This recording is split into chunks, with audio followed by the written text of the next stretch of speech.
Please subscribe to my channel and hit the bell icon.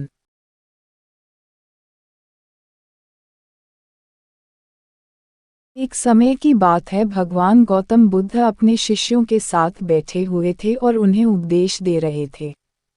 तब उन्होंने अपने शिष्यों से कहा, क्रोध इंसान का सबसे बड़ा दुश्मन है।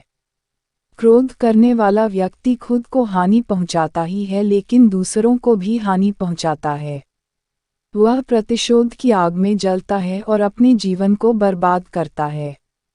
उनके उपदेश खत्म हो जाने के बाद उनके शिष्यों में से एक शिष्य खड़ा होता है और उसे बोलता है, तू एक ढोंगी है। तेरी बातें मनुष्यों के रहन सहन से विपरीत है। तू जो भी कहता है उसे अपने जीवन में अनुसरण नहीं करता और दूसरों को यह सब करने को कहता है। जब उसका वह शिष्य गौतम बुद्ध को उल्टी सीधी बातें कह रहा था, तब गौतम बुद्ध ने कोई प्रतिक्रिया नहीं दी और वे शांत बैठे थे। लेकिन ऐसे में वह व्यक्ति और भी ज़्यादा गुस्सा हो गया और गुस्से में आकर उसने गौतम बुद्ध के मुंह पर थूक दिया। इसके बाद भी महात्मा गौतम बुद्ध को गुस्सा नहीं आया और वे शांत थे। उन्होंने अपने चेहरे से थूक को पोंछा और वह चुपचाप बैठ गए। यह सब देखकर उस शिष्य को समझ नहीं आया कि वह क्या करेगा। गुस्से में आकर वह उस जगह को छोड़कर चला गया और अगले दिन अपने घर पहुंचा। जैसे ही वह अपने घर पहुंचा, तब तक उसका दिमाग शांत हो चुका था।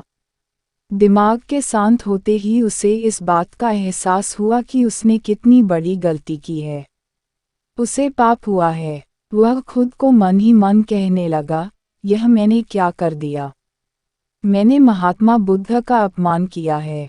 ऐसा पाप मैं कैसे कर सकता हूँ। मैंने बहुत बड़ी गलती कर दी। मुझे जाकर उनसे माफ़ी मांगनी होगी। यह कहकर वह तुरंत ही गौतम बुद्ध के पास चला गया, लेकिन गौतम बुद्ध उस स्थान पर नहीं थे। ऐसे में वह शिष्य जगह जगह भटककर उन्हें खोजने लगा। जैसे ही उसे महात्मा बुद्ध मिले तो वह उनके पैरों पर गिर गया और उनसे कहने लगा, मुझे माफ़ कर दीजिए। मुझसे गलती हुई है। मैंने आपका अपमान किया है। मैंने यह बहुत बड़ा पाप किया है। यह सब देखकर गौतम बुद्ध ने उससे कहा, शांत हो जाओ, क्या बात है, मुझे बताओ। तुम कौन हो? गौतम बुद्ध के यह पूछने पर वह शिष्य चौंक गया। वह सोचने लगा कि महात्मा बुद्ध मुझे कैसे भूल सकते हैं। मैंने तो उनका अपमान किया था। यह सोचकर उसने महात्मा बुद्ध से पूछा, मैं वही शिष्य हूँ जिससे कल आपका अपमान किया था और आप इतनी जल्दी मुझे भूल गए। हमें कल की बातों को कल में ही छोड़ देना चाहिए। वह अच्छा हो या बुरा, उसके बारे में बार बार विचार नहीं करना चाहिए। मैं बीती हुई बातों को पीछे छोड़कर आगे चलता हूँ और ऐसा ही हम सबको भी करना चाहिए। महात्मा बुद्ध ने उस शिष्य से कहा। महात्मा बुद्ध की यह बातें सुनकर वह शिष्य और भी ज़्यादा प्रभावित हुआ और उनसे बोला, मैं आज से आपकी हर बातों को माना करूँगा।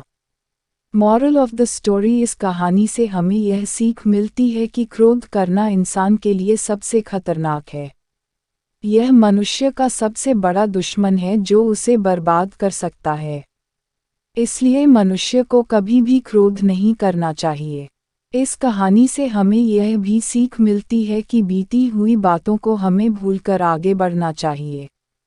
अगर कोई मनुष्य अपनी बीती हुई बातों पर ज़्यादा ध्यान देता है तो उसका ध्यान पूरी तरह से भूतकाल में लगा होता है और वह इंसान कभी भी आगे बढ़ने की और विचार नहीं कर पाता।